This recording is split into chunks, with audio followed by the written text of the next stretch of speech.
योगी आदित्यनाथ के 8 साल में जहां नफरत का बाजार गर्म रहा, तो दूसरी तरफ अव्यवस्थाएं फैली रही। जहां महामारी के दौरान गंगा में लाश मिली, तो वहीं महाकुंभ में गुमशुदा हुए लोग अब तक ढूंढे जा रहे हैं। तो महाकुंभ के दौरान भी कुछ लोगों की मौत हुई थी। 8 साल पर योगी आदित्यनाथ को लेकर ट्विटर ट्रेंड में इस वक्त चला हुआ है, और ट्रेंड में योगी आदित्यनाथ के बेहतर सीएम बताया जा रहा है। तो क्या वो बेहतर है, या फिर योगी आदित्यनाथ का जो राज रहा है 8 साल, वो एक प्रकार का नकारा रहा है? क्या कुछ है, इसी पर आज का विश्लेषण रहेगा। उससे पहले आप भी बता दीजिए कि योगी आदित्यनाथ को आप 10 में से कितना नंबर देना चाहेंगे?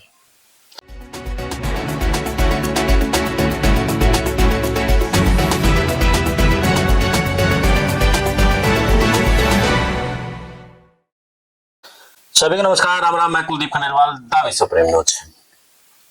योगी आदित्यनाथ के 8 साल आज पूरे हो चुके हैं, यानी कि 19 मार्च 2017 को योगी आदित्यनाथ ने मुख्यमंत्री पद की शपथ ली थी। और उस वक्त की अगर हम बात करें, तो तब केशव प्रसाद मौर्य का लगभग सीएम के ऊपर नाम चला हुआ था, और ओबीसी को लेकर के नाम भी उन्हीं का चला था, क्योंकि ओबीसी वर्ग का वोट बैंक केशव प्रसाद मौर्य के कारण से उस वक्त आया था। लेकिन योगी आदित्यनाथ की मजबूत पकड़ होने के कारण से योगी आदित्यनाथ को सीएम बना दिया गया। तो उसके बाद जो नफरत का बाजार था वो गर्म होने लगा। मुस्लिम जो कम्युनिटी थी उनको टारगेट किया गया। नई प्रणाली लेकर के आए, बुलडोजर नीति को लेकर के आए। सुप्रीम कोर्ट ने बार बार योगी आदित्यनाथ की सरकार को खूब फटकारा कि आपका बुलडोजर एकदम से न्याय नहीं दे सकता, एक न्याय की प्रक्रिया है।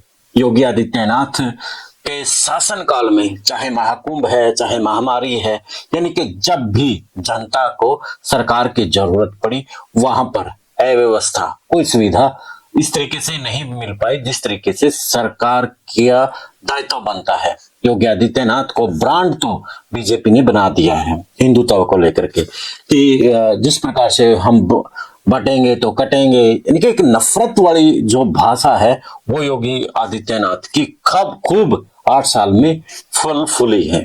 तो उनके शासनकाल में जब महामारी का समय आया था, महामारी के समय में जनता को नफरत की नहीं बल्कि इलाज की जरूरत थी, लेकिन वो इलाज वो नहीं दे पाई। और मानव अधिकार के जो संस्था है, उन्होंने सीधे तौर पर योगी सरकार पर आरोप लगाया था कि गंगा में लाशें बहाई जा रही हैं। उस वक्त योगी की सरकार ने मना किया, जो स्वास्थ्य मंत्री थे उन्होंने मना किया, लेकिन सच बाहर निकल करके आ ही जाता है। और जब दैनिक भास्कर जैसा अखबार लग जाए स्टिंग ऑपरेशन पर अपनी खोजी पड़ताल को लेकर के, तो फिर तो सच सामने आना ही था। तो दैनिक भास्कर की रिपोर्ट में अब योगी के शासनकाल के उस वक्त जब महामारी में लाशें गंगा में बहाई जा रही थी, उस वक्त की एक स्टोरी देख रहा था। तो दैनिक भास्कर की जो रिपोर्ट है वो बड़ी चौंकाने वाली है। तो उन्होंने बताया कि मथुरा में महज 10 दिन के अंदर 20 लोगों की मौत हो चुकी थी। जौनपुर 25 लोगों की मौत, झांसी 18 से 20 लोगों की मौत। इस प्रकार से आंकड़ा एक बड़ा आंकड़ा था, और हर गांव में दहशत फैली हुई थी कि कब क्या हो जाए कुछ नहीं पता। यानी कि लोगों में एक डर था कि कोरोना के कारण से क्या होगा पता नहीं, कल जिंदगी रहेगी नहीं रहेगी, क्योंकि सब राम भरोसे था। तो उस वक्त बड़ा देश में विपक्षी पार्टियों के साथ में पूरा इस बात को लेकर के वाद विवाद हुआ था कि योगी के शासनकाल में जो लाशें हैं, आपने भी देखी होगी उस वक्त की फोटो, गंगा किनारे जिस तरीके से दफन थी, लाशें पानी के अंदर तैर रही थी। उस वक्त कुछ फोटो और कुछ वीडियो उस वक्त में वायरल हुए थे। एक बड़ा और मामला जो पूरी देश के साथ में विदेशों में भी चर्चित हुआ था, जिसके ऊपर जवान फिल्म में भी उस करते के कुछ सीन डाले गए थे। डॉक्टर कफील खान वो आपको ध्यान होगा, जब गोरखपुर के बीआरडीसी में उस वक्त बच्चों की मौत का मामला सामने आया था।